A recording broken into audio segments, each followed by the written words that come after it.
अस्सलाम वालेकुम स्टूडेंट्स, मैं माहिद अली आपका वेब टीचर, आपका कंप्यूटर टीचर, आपका दोस्त। आज वेब डिज़ाइनिंग में रहते हुए CSS का लेक्चर नंबर 2 लेकर आपकी खिदमत में हाजिर हूँ। तो हमने प्रीवियस लेक्चर में इतना जाना था कि CSS क्या है, कैसे काम करती है, उसके बारे में सारी इन्फॉर्मेशन ली थी और उसकी 3 टाइप्स थी, इंटरनल, एक्सटर्नल और इनलाइन, जिनमें से हमने इंटरनल का बिल्कुल माइनर सा थोड़ा सा काम स्टार्ट करके आपको बताया था कि उसका सिंटैक्स क्या है, वो मैंने आपके साथ शेयर किया था। आज हम उसी काम को आगे कंटिन्यू करना चाहते हैं कि वो कैसे स्टार्ट होगा। तो उससे पहले स्टूडेंट्स, अगर कोई न्यू यूज़र हैं आप, तो प्लीज़ प्रीवियस लेक्चर्स को अटेंड करके फिर इस लेक्चर को अटेंड करें ताकि आपको प्रॉपर्ली समझ आए। और अगर आपने मेरा चैनल ही सब्सक्राइब नहीं किया तो लाजमी चैनल सब्सक्राइब करें। लेक्चर्स अच्छे लगें इसे शेयर किया करें, कुछ अच्छे से कमेंट्स किया करें ताकि हमें भी खुशी हो कि हम जो काम कर रहे हैं उससे कुछ लोगों को फ़ायदा पहुंच रहा है। और आपको ज़्यादा फ़ायदा पहुंचे तो कोशिश करें कुछ अमाउंट, साहिब इख्तियार जो स्टूडेंट्स हैं, कुछ अमाउंट सेंड कर दें ताकि जो मेरी टीम है और हमें थोड़ी सी सपोर्ट हो चुके और हम आपको और बेहतर से बेहतर तरीके से एंटरटेन कर सकें, अच्छी इन्फॉर्मेशन प्रोवाइड कर सकें, प्रॉपर काम कर सकें आपके लिए। तो स्टूडेंट्स, अब मैं आपके सामने लेक्चर नंबर 2 पेश करने जा रहा हूँ। स्टार्ट करते हैं जी लेक्चर नंबर 2। लास्ट हमने ये फाइल के ऊपर कुछ काम किया था जिसमें काम था इंटरनल CSS जी, ठीक है। बैकग्राउंड कलर हमने कंट्रोल किया था ना, बिल्कुल। आज हम फिर से इसको प्रीव्यू भी ज़रा कर लेते हैं। तो ये देखें आपके सामने प्रीव्यू ओपन हो गया। I am best teacher in the world. मैंने लास्ट टाइम भी क्लियर किया था कि इस दुनिया का वाहिद टीचर मैं इंशाल्लाह बनूंगा जो यूट्यूब के ऊपर उर्दू में क्लियर वॉइस के साथ फुल HD लेक्चर्स के साथ हर एक कोर्स की डिटेल नेट के ऊपर अपलोड करूँगा। और मैं इंशाल्लाह अगर ज़िंदा रहा तो आपकी खिदमत में ये सारा काम मैं लाजमी करूँगा, वो भी फ्री ऑफ कॉस्ट, जिसका 1 रुपया भी चार्ज नहीं होगा। मतलब वो लोग जो बाहर से कहीं से मेहनत करके कोर्स नहीं कर सकते उनके लिए वो कुछ भी पे ना करें तो बिल्कुल फ्री ऑफ कॉस्ट सीख सकते हैं। लेकिन जो बच्चे कुछ कर सकते हैं वो लाजमी मेरे लिए कुछ ना कुछ करें, हमारी टीम के लिए करें, हम आपको बेहतर फैसिलिटीज़ दे सकें जी लेक्चर्स के ऊपर। तो स्टूडेंट्स देखते हैं जी अब क्या करते हैं हम अगला काम। हमें ये तो समझ आ गई लास्ट टाइम कि इसको बोलते हैं एक्सटर्नल, नहीं इंटरनल CSS। देख रहे हैं लिखा भी आ रहा है, ये थी इंटरनल CSS। अब आज हमें सीखना है बेसिकली दूसरी CSS की टाइप जिसको बोलते हैं इनलाइन। इनलाइन का मतलब एक ही लाइन के अंदर, मतलब जिस टैग के अंदर काम हो रहा है उसी के अंदर जाकर CSS लिख दें। सपोज जैसे कि ये टैग है मेरे पास, बॉडी का टैग है ना, इसको जैसे एट्रीब्यूट, तो इसको अगर कहीं पर स्टाइल का लफ्ज़ लिखा आपको नज़र आ जाए, पहले नज़र आया था टैग के साथ, ये देख रहे हैं एंगल ब्रैकेट, इट्स मीन के टैग था, तो ये थी इंटरनल CSS। और अगर आपको कहीं पर ये चीज़ लिखी नज़र आए किस तरह से, किसी टैग के अंदर जाकर, देखिए style is equal to inverted commas, तो समझ जाना है कि ये आपके पास CSS यूज़ की गई है, लेकिन कौन सी, इनलाइन के टैग के अंदर जो CSS लिखी जाती है उसे बोलते हैं इनलाइन CSS। मुझे इसमें काम करना क्या है, मुझे अभी भी काम आपको पहले इसका बैकग्राउंड कलर ही चेंज करके सिखाना है ताकि आपको तीनों का कॉन्सेप्ट समझ आए, इंटरनल, एक्सटर्नल और इनलाइन का, फिर हम आगे काम कर सकें। जैसे कि बॉडी, स्टाइल, अब देखिए सिंटैक्स वही है, इन्वर्टेड कॉमा में एज एट्रीब्यूट बनाया, ये देखें जी, कोडिंग ऊपर जो लिखी है सेम वही मैं लिखूँगा, BACKGROUND minus background minus colour is equal to नहीं लगेगा, इसमें लगेगा कॉलन साइन, तो कॉलन साइन लगाया हमने। ये देखें इक्वल यहाँ हम लगा चुके हैं, इन्वर्टेड कोमा के अंदर CSS लिखी जा रही है, तो ये बड़े अच्छे से समझिएगा। इसको हम कर लेते हैं जी, यहाँ हमने लिखा हुआ स्काई ब्लू, इधर हमने लिखा हुआ था ऑरेंज, अब मैं लिख देता हूँ एक इसमें आकर जी ग्रीन, और सेमीकोलन ऊपर भी क्लोज किया था, देखें इधर भी मैंने क्लोज कर दिया सेमीकोलन। अब थोड़ा सा वेब के लिए मैंने टेंशन डाल दी, पेज के लिए भी टेंशन डाल दी, उसको मैंने 3 जगह पे कह दिया भाई कलर करके दो। यहाँ स्काई ब्लू बोल दिया, यहाँ ऑरेंज बोल दिया, यहाँ मैंने ग्रीन कलर बोल दिया। अब मैं कंट्रोल S करके चेक करके देखता हूँ कि वो क्या काम करता है, तीनों में से किसकी बात मानेगा। कंट्रोल S किया तो बात मानेगा जी आपके, प्रीव्यू देखते हैं, पहले आपको दिखा दूँ मैं कौन सा माना, ग्रीन कलर मान गया। इट्स मीन कि उसके लिए ज़्यादा वैल्यूएबल चीज़ क्या है, HTML में कलर किया, कहता है नहीं जी मेरी समझ से बाहर है बात, फिर हमने इंटरनल तरीके से बोला कि बैकग्राउंड कलर करो, उसने पहले काम कर दिया था क्योंकि पहले HTML और CSS का कंपैरिजन था। अब कंपैरिजन तीन जगह पे हो रहा है, HTML plus internal plus inline. तो इनलाइन का मतलब है टैग के अंदर ही बात हो रही है। HTML में टैग के अंदर बात होगी तो उसको प्रेफर नहीं करेगा, बाहर से CSS की कोडिंग तलाश करेगा। लेकिन अगर आपने किसी टैग के अंदर ही CSS जब कह दी उसको, तो वहाँ से बाहर नहीं निकलेगा, वहीं उसे CSS कोडिंग मिली, उसने बाहर जो भी कोई कोडिंग पढ़ी उसको स्किप करते हुए इनर साइड पे जो कोडिंग है उसको पिक करेगा और उसके ऊपर काम करना स्टार्ट कर देगा। जैसे कि आपके सामने मैंने कलर चेंज किया यहाँ पर, अगेन देखिए जी, कलर मैं यहाँ पिंक कर देता हूँ, Ctrl+S करते हैं जी, पिंक करके रिफ्रेश करके चेक करते हैं तो ये देखिए जी, लेकिन जी अभी तक हमारे पास ये थोड़े से कॉन्सेप्ट हमें समझ आया अभी तक के CSS और HTML के। और अभी दिमाग में ये भी टेंशन चल रही होगी कि भाई जब कलर हम HTML में ही कर रहे थे आकर, तो CSS में उधर से कलर इधर से कलर ये क्यों कर रहे हैं, इसके पीछे क्या वजह है। तो ये भी स्टूडेंट्स बड़े इंपॉर्टेंट चीज़ है। पहले तो हम CSS को लिखना सीख रहे हैं, पहली बात तो ये कि हम CSS को लिखना सीख रहे हैं, किसके अंदर क्या काम हो रहा है। कलर डेफिनेटली आप HTML में कर सकते थे प्रॉपरली, CSS में भी हो सकता है, एक चीज़ तो ये समझाई जा रही है, लेकिन इसके अंदर मज़ीद क्या फ़ायदे हैं वो सारे फ़ायदे आपके साथ हम लाजमी शेयर करेंगे स्टेप बाय स्टेप। नहीं जी, सिर्फ हमें ये समझना है कि जी कैसे लिखा जा रहा है, कैसे काम हो रहा है, क्यों किसको पिक कर रहा है, कौन से कलर को छोड़ रहा है, ये डिटेल आपके साथ शेयर करते जा रहा हूँ। ओके, तो उसने क्या किया, इन लाइन को पिक किया उसको छोड़ते हुए, जैसे कि आपके सामने आ गया। अब एक और CSS की टाइप्स थी जो मैंने नाम लिया था एक्सटर्नल CSS। अब एक्सटर्नल CSS क्या होती है, अब मैं उसकी तरफ आना चाहता हूँ।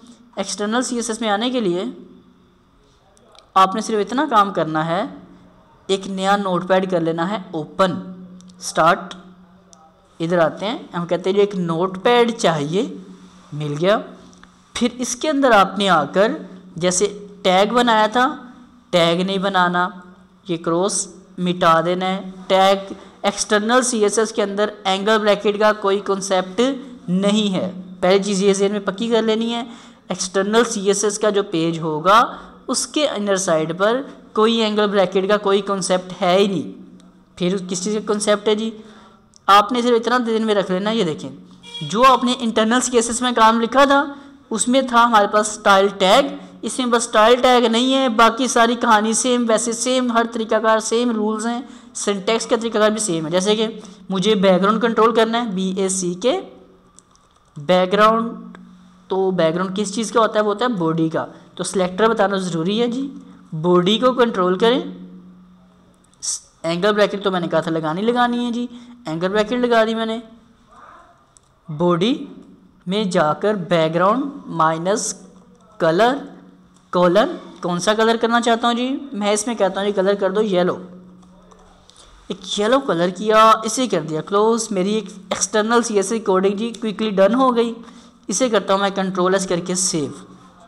लेकिन सेव कहाँ करना है, जहाँ आपकी पहले वेब फाइल पड़ी होंगी, जैसे अगर पहले वेब का फोल्डर उसमें रखना है, अगर मेरे पास जैसे डेस्कटॉप के ऊपर फाइल्स पड़ी हैं आपकी तो डेस्कटॉप पे रख लेना। जैसे HTML की फाइल मेरी डेस्कटॉप है ना पहले, तो इसको आपने क्या करना है, नाम इसका दे देना, कुछ भी अपनी मर्जी का नाम लिखे, नाम से मैं नहीं मना करता। मैं कहता हूँ जैसे कि एक्सटर्नल, कुछ भी नाम लिखा, लेकिन डॉट फाइल टाइप इसकी CSS करनी मस्ट है। इट्स मीन कि एक्सटर्नल CSS के लिए जो होती है उसकी अपनी फाइल होती है, उसकी फाइल टाइप होती है .css। कुछ भी नाम हो सकता है लेकिन फाइल टाइप .css का होना ज़रूरी है जी। इसे सेव करते हैं, सेव कर दिया, इसे मैं क्लोज कर लेता हूँ या मिनिमाइज करता हूँ, इसे मिनिमाइज करते हैं। डेस्कटॉप पे देखते हैं क्या बना, ये देखिए जी कितना प्यारा एक आइकन सा बन गया हमारे पास। इस आइकन को मैं डबल क्लिक करूँगा तो ज़्यादा से ज़्यादा यही होगा कि नोटपैड खुल जाएगा। इसका हमें कुछ कॉन्सेप्ट समझ नहीं आया कि ये क्या था, इसका क्या लॉजिक बना। लॉजिक इसका अब ये बनेगा, लॉजिकली काम देखते हैं जिसका क्या बना।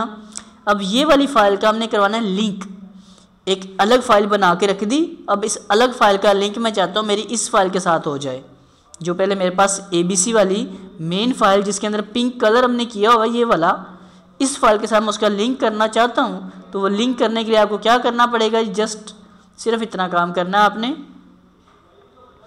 इस फाइल में जाना है। जिस भी HTML की फाइल के साथ आपने CSS का लिंक करवाना है। आप उस फाइल में गए, उसके हेड सेक्शन में चले जाएं, वहाँ जाकर एक टैग लगा दें LIN के लिंक और बोले relationship is equal to style sheet का रिलेशनशिप करना चाहता हूँ। इसकी टाइप आप लिख देंगे text/CSS।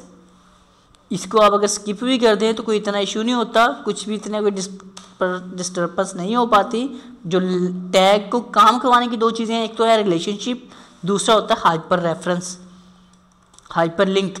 और हाइपर लिंक आप बोलेंगे कि हमारी इस HTML की फ़ाइल के साथ, ये देखिए जी आपके पास हमारी इस HTML फाइल के साथ एक फ़ाइल पड़ी है जिसका नाम है external.css। तो मैं इसका लिंक दे रहा हूँ उसके साथ। इसका जो लिंक है external.css। Ctrl+S किया।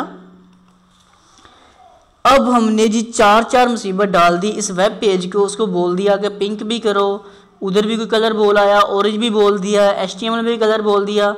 अब हम चेक करते हैं कि अब कौन सा कलर हुआ होगा। रिफ्रेश करते हैं, देखें कोई फ़र्क नहीं पड़ा। हम पहले चेक करते हैं हमने इसमें कौन सा कलर दिया था, जाकर एक्सटर्नल CSS में इसका कलर कराना है येलो कलर, लेकिन वहाँ कोई ऐसा इफेक्ट नहीं हो रहा। अब पहले तो एक काम ये करते हैं, जो हमारे पास CSS थी इनलाइन, मैं कहता हूँ मैं अलाउ करता हूँ कि यहाँ कोई कोडिंग कलर नहीं लिखा हुआ, इसको मैंने स्किप किया। कि पहला काम तो ये प्रेफरेबल समझ आई कि इनलाइन CSS तो मस्ट है ना। इनलाइन CSS अगर किसी टैग के अंदर लिखी गई है तो उसने हमेशा उसी को लेना है, बाहर की किसी कोडिंग को पिक ही नहीं करना, जैसे कि उसने नहीं किया। अब मैंने इनलाइन CSS का कलर कर दिया ख़त्म।